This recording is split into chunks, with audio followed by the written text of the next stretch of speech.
Hello मेरे श्रोताओं, मैं फिर से लेकर के आई हूँ वही प्रेरणादायक कहानी। जैसे कि मैंने आपको बताया है कई बार कि पिछले करीब 16-17 महीने से मैं एक एक वीडियोस आप तक शेयर करती हूँ। तो यद्यपि मेरे बहुत सारे संग्रह में से निकलती है, बहुत पहले ही सोचा था, लेकिन इन दिनों जो करीब 1.5 साल से जो कोरोना का फीवर भी है, फियर भी है और एक विकराल रूप हम देखते हैं, जो कि हर कोई चिंता में, हर कोई डरा हुआ, सहमा हुआ सा हो रहा है।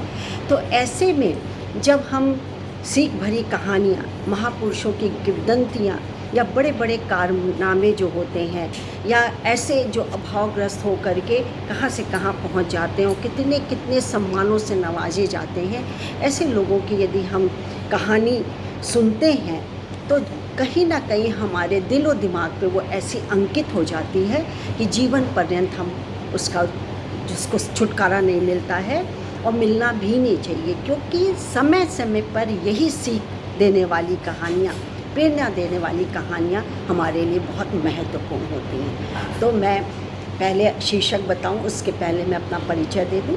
मैं doctor Manju Jain, retired associate professor from SN. Degree college Kanpur, आपको मेरा नमस्कार है। तो आज के अब जो मेरे पिटारे में से मैंने निकाला है उसका शीर्षक है संत की वाणी। संत के वचन या संत की महिमा कह लीजिए।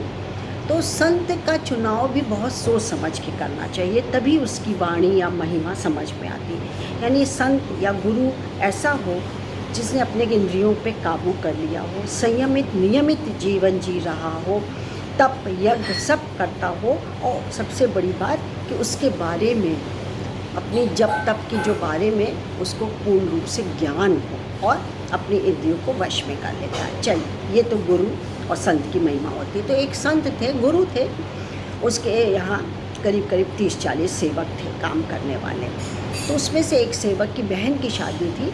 तो वो आया, बोला गुरुजी मुझे गांव जाना है और राजस्थान बहुत दूर गांव है, वहाँ पे मुझे जाना है, मेरी बहन की शादी है, तो मैं अभी 10 दिन की छुट्टी ले रहा हूँ, उसके बाद फिर आकर के फिर चला जाऊँगा।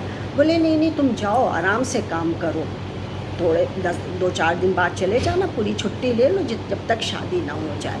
बोले ठीक है। और बीच बीच में उसने अपने एक साथी को, सेवक का जो साथी था, उसको सिखा दिया था कि जब जब मैं इशारा करूं तब कुछ राजा से कुछ मांग लेंगे, या राजा मतलब गुरु से। तो उसने बड़ी निगाहों से इसको देखा, जो दूसरा सेवक था, भाई कुछ मदद के लिए कहो। तो उस सेवक ने कहा गुरुजी फिर हम भी ये जा रहा है तो क्या अकेले जाए या कुछ साथ में इसके जाएगा, क्या है?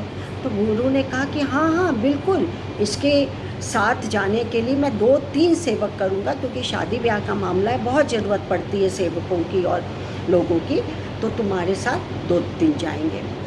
ठीक है। 2-3 दिन के बाद वो जो जिसके बहन की शादी थी, वो सेवक निकल पड़ा अपने गाँव के लिए। निकलते निकलते फिर थोड़ी दूर पहुँचा होगा तो उसने अपने साथी सेवक से कहा कि सुनो, हमारे तो संत ने, गुरु ने हमें कुछ नहीं दिया। बोले दिया तो तुमको कितना, 5 किलो अनार दिया है, क्या कम है?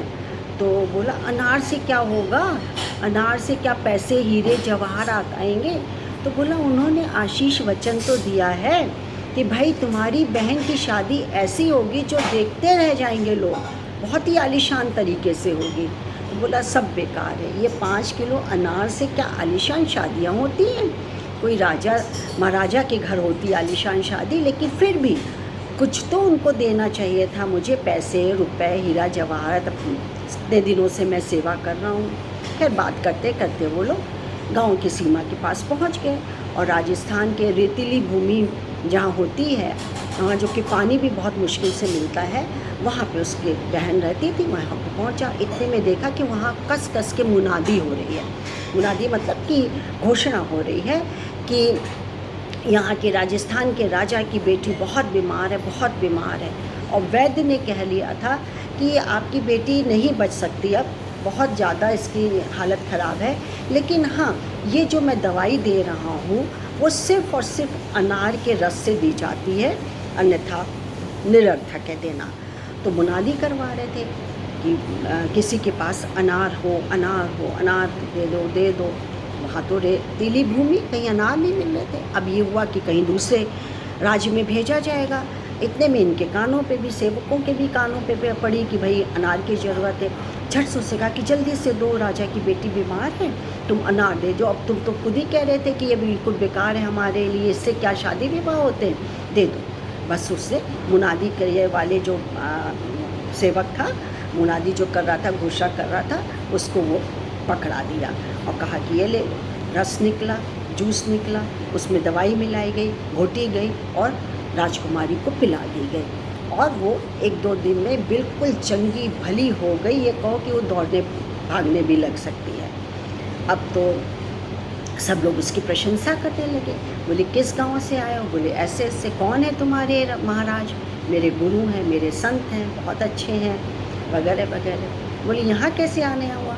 बोले मैं अपनी बहन की शादी में आया हुआ हूँ। तो बोले अच्छा, बहन की शादी में, बहुत अच्छी बात है, अब तुमको कोई चिंता करने की बात नहीं है, मैं तुम्हारी बहन की शादी करूँगा, राजा ने कहा। और इतने धूमधाम से राजा की जितने बाराती आए थे उतनों को सबको चांदी सोने के गहने दिए गए और लड़की के नाम आलीशान मकान, ज़मीन, जायदाद, रुपए सब किए गए। यहाँ तक कि जो लड़की का भाई था जो कि आया था गांव से, उसको भी बहुत सारा पैसा रुपया धन दे करके उसको विदा किया। और इतनी बढ़िया शादी हुई कि सब लोग के मतलब जो मतलब सब लोग एकदम आश्चर्यचकित हो गए कि ये काया पलट हुई कैसे। मतलब कहाँ तो खाने के और देने के और लेने के लाले पड़ रहे थे और ये तो धूमधाम से आलीशान की देखने वाले लोग देखते रह गए। इतनी बढ़िया शादी हुई है। ये चमत्कार की ही बात है। ये चमत्कार कैसे आता है? साधु संतों से आता है। देखिए, साधु संत ने जो वचन देते हैं, यदि दिल से और वो है कि जा तेरी बेटी की शादी दुनिया देखेगी, तो ऐसे ही नहीं मुंह से निकलता। ये एक तरीके का रामबाण होता है। क्यों? क्योंकि संत में इतनी शक्ति होती है। बच्चों, आप मानो या ना मानो, यदि सच्चा संत और गुरु आपने बनाया है तो उनकी वाणी कहीं ना कहीं सत्य होती है, क्योंकि उन्होंने इतने संयम नियम से अपने को शारीरिक और मानसिक रूप से संयमित किया हुआ है, उसको गुरु माना गया है, तो उनकी वाणी कहीं ना कहीं सत्य प्रकट होती है। तो संतों के वचन के अंदर इतनी ताकत होती है, लेकिन क्या होता है कि हम उसको समझते नहीं हैं और वो वचन निकालते हैं, वो सिद्ध हो जाता है। और हमें संतों के वचनों के ऊपर हमेशा अमल करना चाहिए कि हाँ, वो जो कह रहे हैं वो ठीक है, मतलब उन पर विश्वास करना चाहिए। जाने संत जो कि है राजा भोज को गंगू तेली बना दे, गंगू तेली को राजा भोज बना दे, यानी राजा को रंग को राजा बना दे, इतनी शक्ति होती है। तो ये कहानी प्रेरणादायक, मज़ेदार तो थी। प्रेरणा इससे हमको मिलती है कि यदि आप विश्वास कर रहे हैं और आपने दिल दिमाग से गुरु माना है, और गुरु वो जिसके पास पर्याप्त ज्ञान हो, संयम, नियम, कंट्रोल हो, व्यवस्था हो, ऐसे ही गुरु की वाणी सत्य होती है। तो आज के लिए बस इतना ही।